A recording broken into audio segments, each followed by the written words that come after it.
There's a form of terrorism that most people are not discussing. The politicians nor the preachers. Pedophiles target unsuspecting families. There is an urgent need to guard our children from sexual abuse. Please help us to protect children who cannot protect themselves. This is a great opportunity to literally save lives. Please join with us now.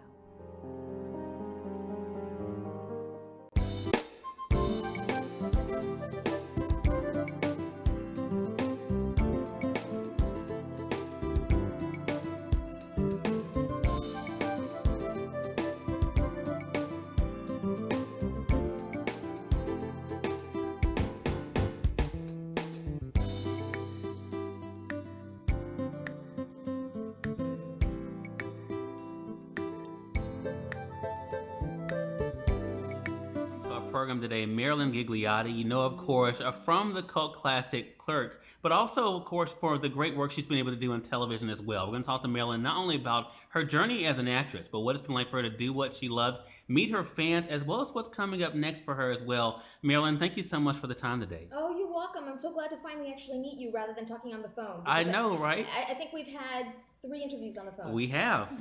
So I'm so excited. When I was coming to Los Angeles, I was crossing my fingers when I was sending you the message on Facebook, like, will you come by?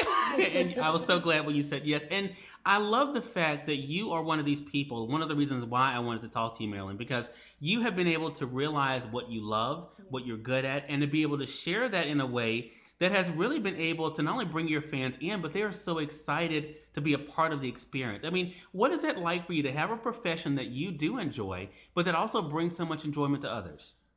How do I even put it into words and put it into a start? But for me, knowing what it is that I do love to do, and I think that's for anybody. Mm-hmm.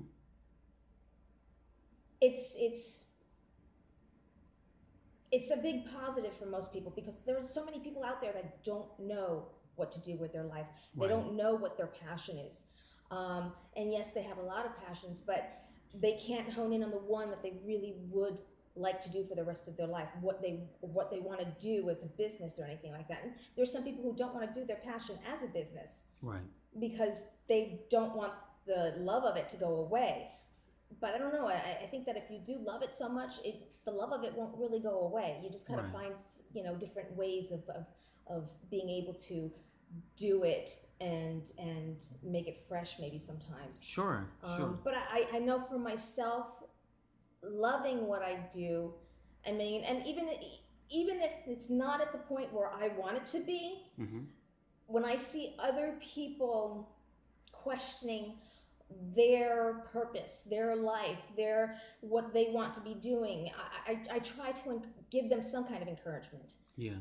So I hope that does come across. I mean, it does seem to for a lot of people, but I hope it does. Honestly. It does. And I think that's one of the reasons why at these Comic-Con events that you go to and these other avenues that people have to interact with you, like social media, Marilyn, that they really enjoy that. I mean, have you gotten used to that? I mean, we live in such a fascinating world now where, everything that you do is just really a few fingertips from your fans, and almost immediately you don't have to go to the mailbox and get a fan letter. We're able to now connect with you and you respond back. I mean, have you gotten used to that part of the world we live in? I mean, I've gotten better used to it. Mm-hmm.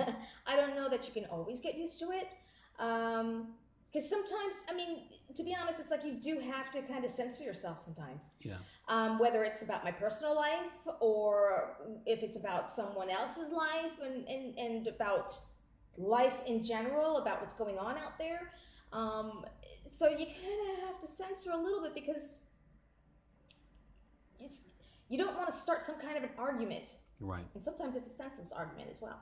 Right. And I just don't want to go there. Sure.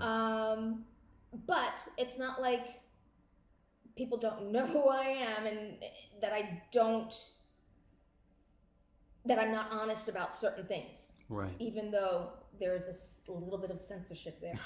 Right, right. Well, I think that, again, that relatability and the realness is what comes through for sure. I know it has for me. I've enjoyed being able to stay connected with you, Marilyn, through social media and being able to, and to follow this journey for you. And what a journey it's been, because I mentioned the film that a lot of people automatically think of you for, and that even on your social media, you call yourself that Clerks girl. So, so that is one of those things. But you also have been able to do some other amazing things for television and now movies as well. Is part of the fun knowing that you don't have to be stuck in a box? We've been talking about that a lot. I try not to keep myself stuck in a box, because this journey has been really hard for me, and it still is. It's a matter of letting the casting directors and everybody in the industry know that I'm not just Veronica. Yeah. And so, I've been trying to stay out of that little box of, Veronica. As much as I love her character and love her, I have to try to find ways to extend out of that box and show people that I'm more than just that. Right. And I've been able to do that. My independent film career has gone from horror to sci-fi to drama, and he's a perfect segue. I've got a script, and I'm going to be segueing into director. Awesome. Right now it's in infancy stage, and all the legal things are kind of happening right now. But the biggest thing that I have to do right now is find a producer and who's going to help me along the way. Because as much as I do know about being behind the scenes, there's a lot I don't know. Sure. And there's a lot that I need help with. So right now it's just finding the right people to help make it happen. Wow, what a great thing. And again, what another great chapter for us to be able to follow. Again, everybody.